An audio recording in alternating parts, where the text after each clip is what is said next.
को जोहार। आवाज़ आपकी 24 चैनल पर मैं संजय किसको आप सभी का इस्तकबाल करता हूँ।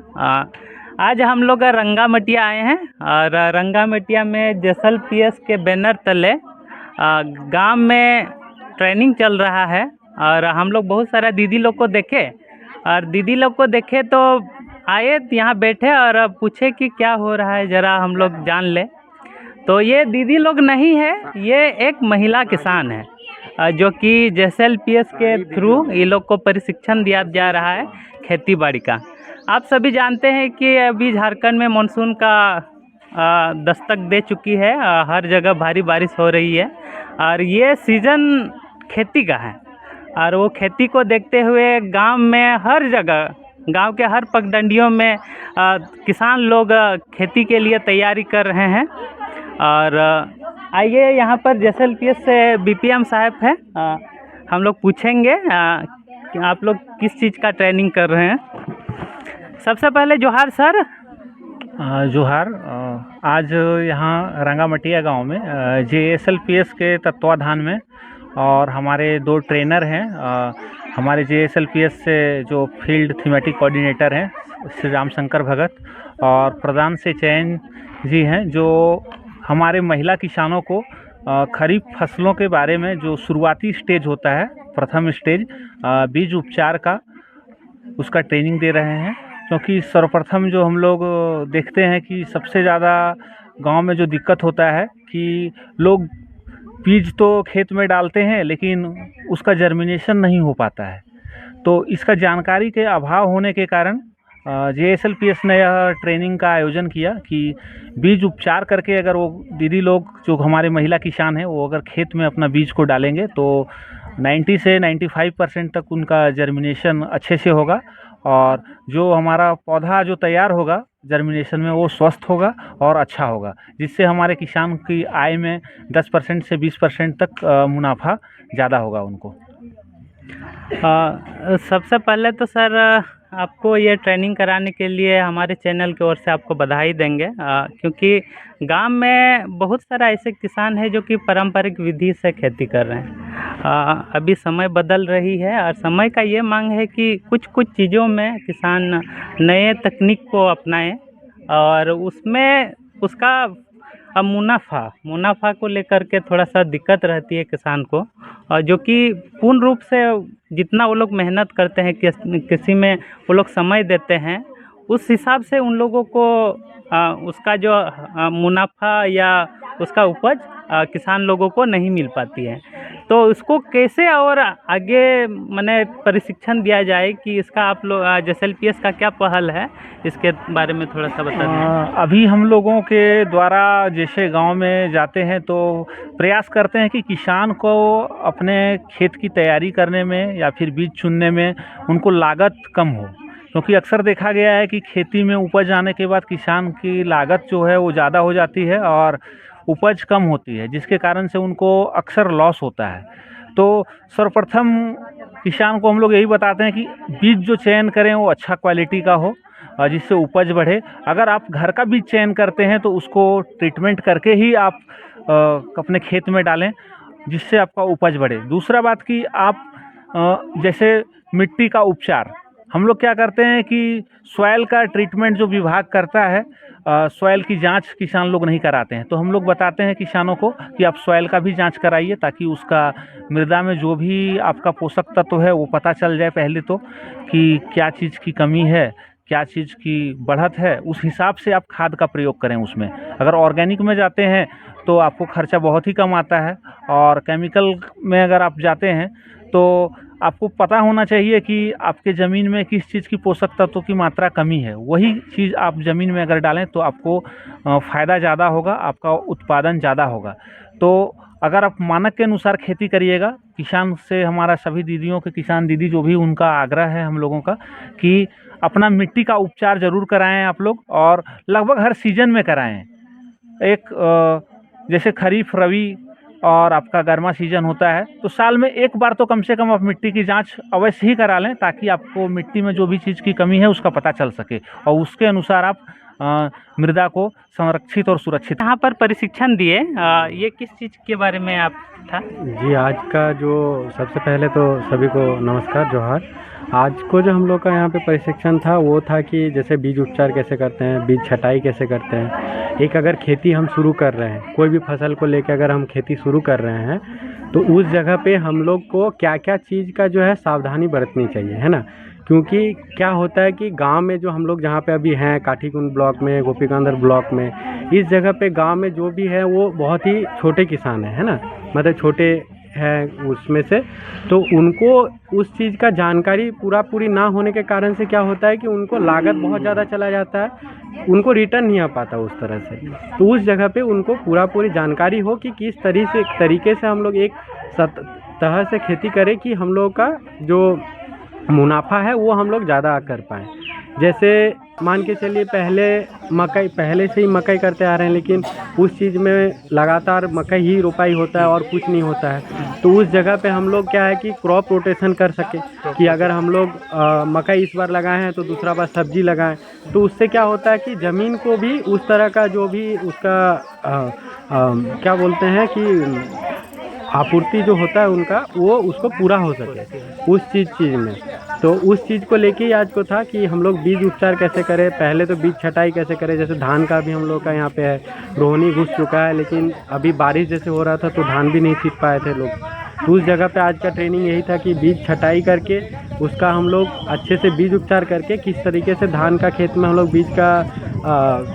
मतलब बीज का खेत बनाए किस तरीके से, उस चीज़ में हम लोग बीज छीटे तो हम लोग का जन्मेशन जो है वो अच्छे से आए। और हम लोग आगे जो है कि सावधानी क्या क्या बरतना है, क्योंकि बहुतों का होता है कि धान का बिछड़ा बहुत ज़्यादा बड़ा हो जाता है और उस चीज़ में ध्यान नहीं रहता, उतना ही बड़ा जाके लगा देते हैं। फिर उसमें क्या होता है कि थोड़ा जब 20-25 दिन का जब पौधा होता है उसी समय पे उनमें बीमारी अटैक कर जाता है, तो उसमें फिर उनको दवाई का खर्चा पड़ जाता है ज़्यादा। यही सब विषय में ही आज को हम लोग का जो प्रशिक्षण था वो इसी सब के इर्द गिर्द था। सबसे पहले आपने एक बात यहाँ बताई कि क्रॉप रोटेशन का, रोटेट का, तो अभी जो समय है खरीफ का ना, खरीफ सीजन का चल रहा है, तो इसमें सर एक चीज़ माने यहाँ के जो परंपरागत एक तो खेती है तो लोग या तो धान करते हैं और दूसरा मकई करते हैं, माने प्राय जो ये काठीकुंड में आसपास में यही चल रही है। तो इसमें आप क्या दर्शकों को और किसान को क्या संदेशा देना चाह रहे हैं कि उसमें माने इस सब से छोड़ के अच्छा जो मुनाफा वाला खेती हो, जो कैश क्रॉप हो, उस सब के बारे में थोड़ा सा। तो उस जगह पे मतलब हम तो यही कहना चाहेंगे कि अगर मकई हम कर रहे हैं तो मकई में हम लोगों का क्या है कि उतना हम लोग को इस तरह से इनकम नहीं दिख पाता। उस जगह पे हम लोग क्या कर सकते हैं, सब्जी वर्गीय फसल ले सकते हैं, चाहे मान के चलिए सीजन वाइज मार्केट को देखते हुए कि किस समय पे हम लोग का क्या किस तरह से रेट रहता है, किस समय हमको महंगा रहता है कौन सा चीज़, ये सब चीज़ के बारे में थोड़ा सा जानकारी हो और थोड़ा सा जानकारी ले, जहाँ से भी हो, ब्लॉग से हो,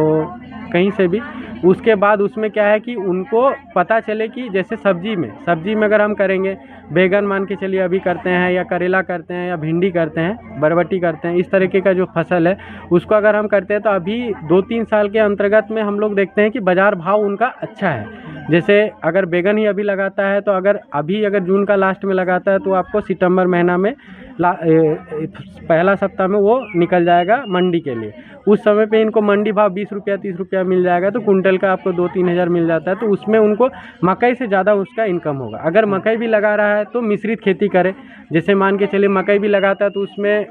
करेला डाल दिया, झींगा डाल दिया, या फिर बरबट्टी उसमें डाल दिया, तो क्या होगा कि उसमें उनका जो पोषण का भी जो है कि हम लोग जो देख पाते हैं गांव में कि उस चीज़ का भी बहुत कमी होता है कि सब्जी में जो खान पान में उस सब चीज़ में भी। तो हम लोग यही प्रयास करते हैं कि उसमें भी वो लोग मिश्रित खेती करें। जैसे अरहर भी लगा रहे हैं तो उसके बीच में भी कुछ और डालें, मकई लगा रहे हैं तो उसमें भी वो लोग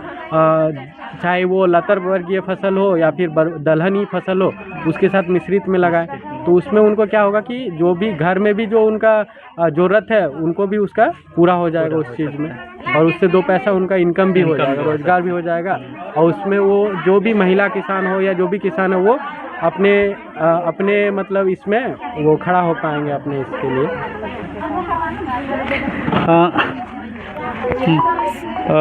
सबसे पहले तो सर आपको बहुत बहुत धन्यवाद किसान लोग को प्रशिक्षण देने के लिए, और ज्ञान आपसे बहुत हम लोग को भी मिला।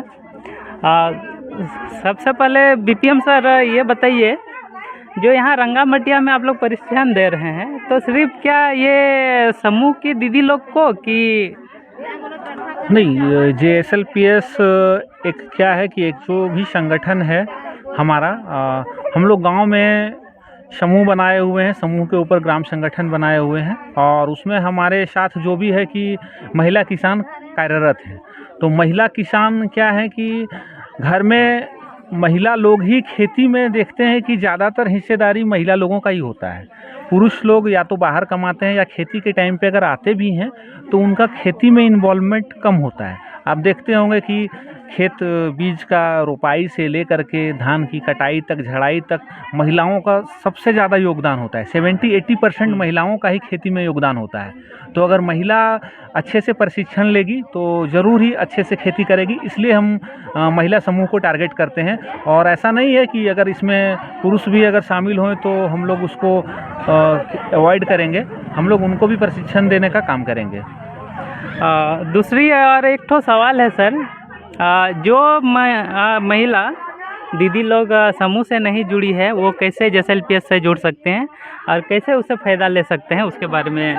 बिल्कुल बहुत ही अच्छा सवाल है ये। अक्सर देखा जाता है कि हम लोग बहुत सारे गांव में, पंचायतों में जाते हैं तो कुछ घर छूटे हुए होते हैं, लेकिन प्रयास रहता है कि गांव में जितने ही पंचायत में जितने भी घर हैं सब समूह में आ जाए। तो वैसे लोग अगर जो समूह में नहीं जुड़े हैं तो मेरा एक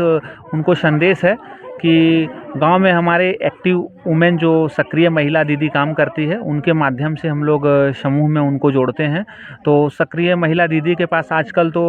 लोकोस का ऐप भी आ गया है, तो उनका बैंक अकाउंट और आधार कार्ड